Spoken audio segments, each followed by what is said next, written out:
Why am I doing this second video? Because after the first one, some people actually wrote to me saying, well, at least we measure vibration. Yes, you do. Congratulations. You're doing the absolute bare minimum and still getting it wrong. So today, we're going to look at the different ways plants organize their vibration monitoring. And I'll tell you exactly why each one is hopelessly inadequate, wasteful, and, in many cases, downright dangerous. Let's begin with option 1, the cheapest and, unfortunately, the most common.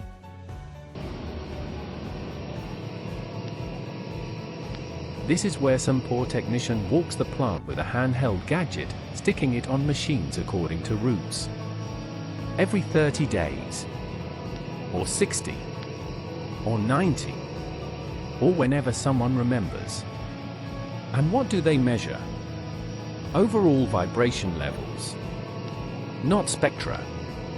Not phase. Not fault signatures. Just a number. A single number.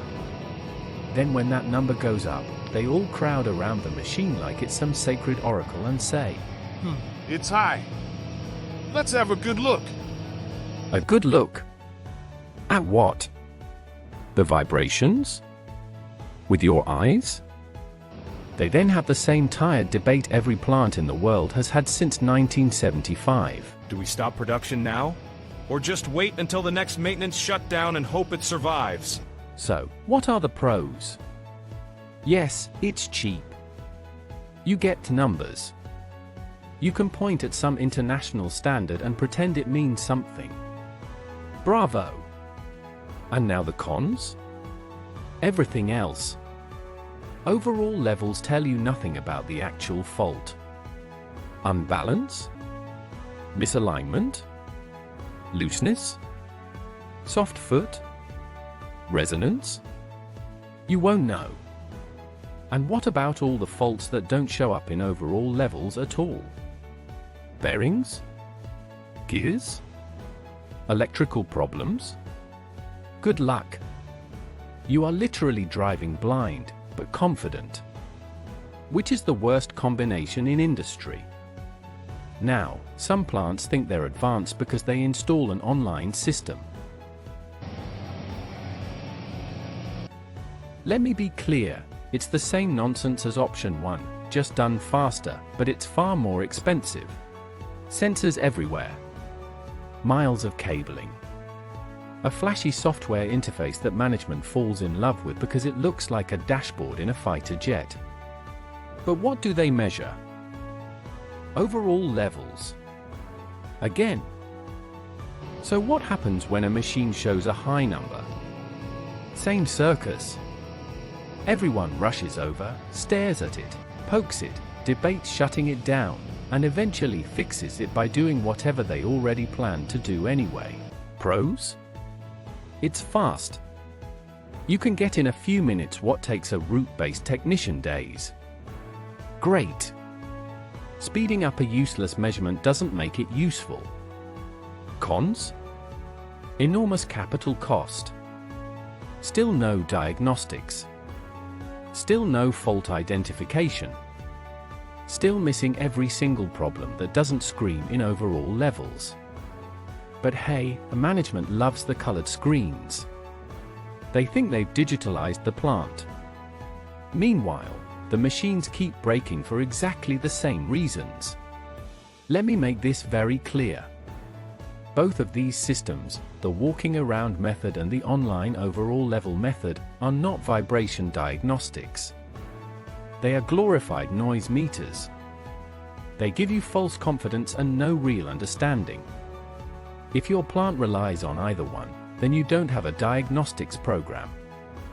You have a ritual, a superstition, a vibration religion. And like any bad religion, it costs you a fortune. So what's the real problem? The problem is that none of these approaches actually tell you what the machine fault is. They don't identify root causes. They don't stop recurrence. They don't reduce failures. They just give you numbers to look at so everyone can pretend they're managing a machine health. Remember what I said in the first video? Machines aren't healthy. They're either running, failing, or somewhere in between. Usually somewhere in between. And with these systems, you never actually know where in between. Now let's talk about one of the biggest obstacles in every plant. The production manager. You know the guy. The one who thinks vibration diagnostics is just another cost. The one who says, "Why do we need all this? The machines are running fine." So in this video, we sit him down. Let's call him Dave. Every plant has a Dave. Some have two.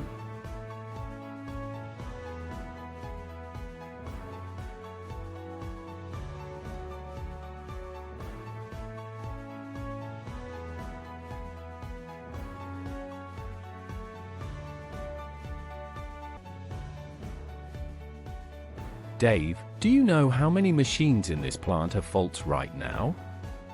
Well, some, I suppose. Some? Try at least 90%. Faults you don't know about, faults you don't measure, faults that will shut down production at the worst possible moment because you refuse to invest in proper diagnostics. We already have an online system. Yes, Dave, and it measures over all levels. That's like checking someone's temperature and declaring their entire medical history. It's useless. We don't have the budget.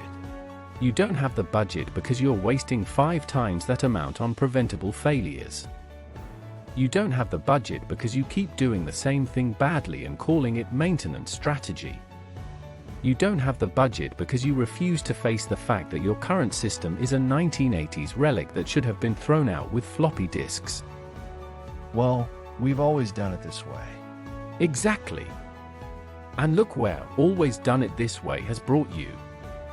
Rising failure rates, rising maintenance costs, rising downtime, and rising pressure on your technicians who actually have to deal with the fallout. You're not saving money. You're delaying the bill, and it gets bigger every month. Now let's talk about what plants should be doing, and almost none of them are. Real vibration diagnostics is not about collecting numbers. It's about understanding patterns, identifying fault signatures, and pinpointing causes so the same failure doesn't come back like a bad smell every 3 months. You need 3 things. 1. Spectral analysis. 2. Phase analysis.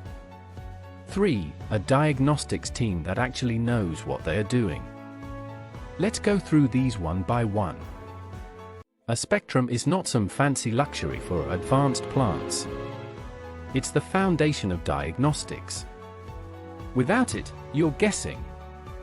A spectrum tells you unbalance, misalignment, looseness, resonance, bearing defects, gear faults, belt issues, electrical problems, everything. You can see the fault before the overall level even moves, before noise increases, before heat goes up, before your machine starts shaking like an old washing machine with a brick inside it. But what do most plants do? They avoid spectral analysis because it requires skill, actual human skill, not just pressing a big green button.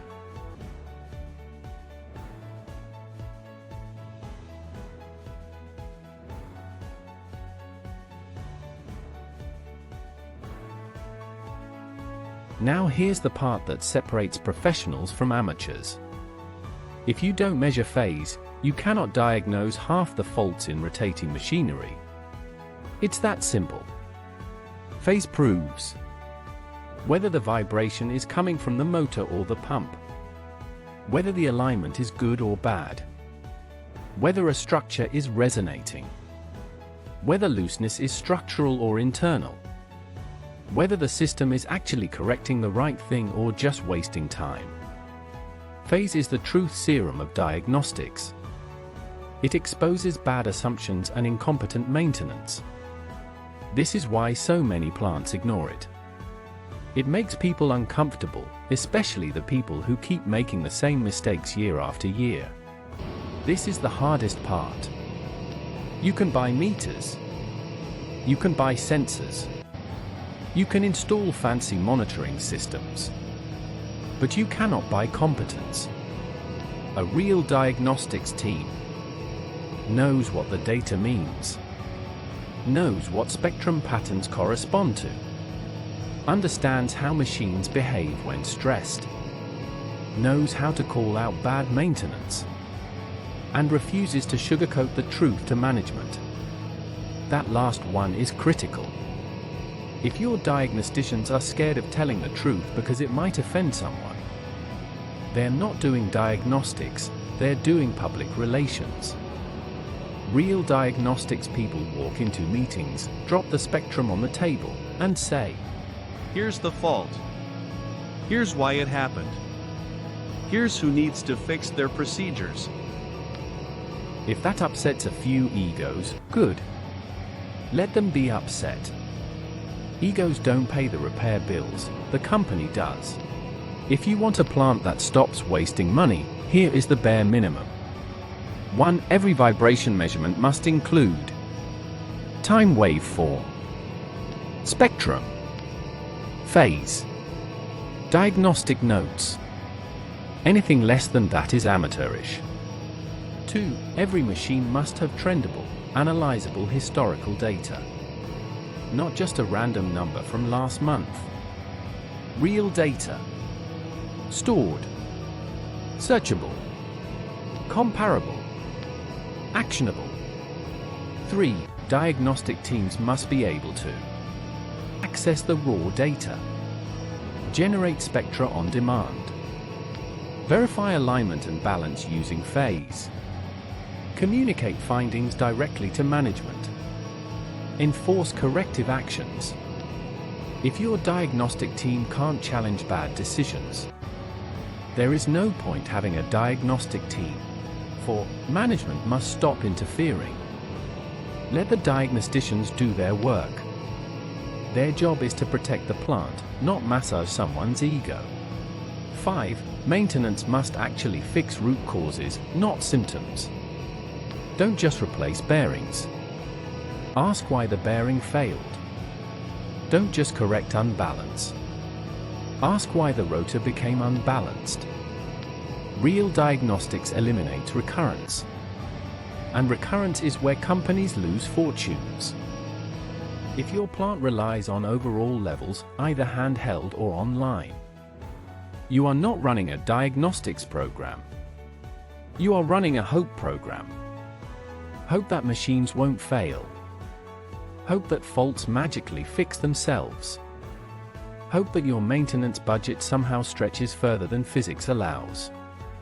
Hope is not a strategy. Diagnostics is.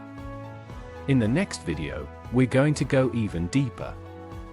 We'll look at how failures really develop, why so many faults get misdiagnosed, and how proper diagnostics stops the endless cycle of repair, repeat, repair, repeat.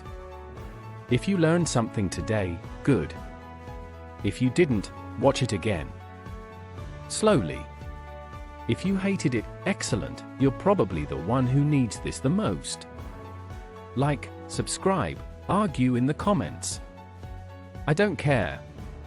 I'm here to tell the truth whether people like it or not. More videos coming. More myths to destroy. More nonsense to expose. Stay tuned.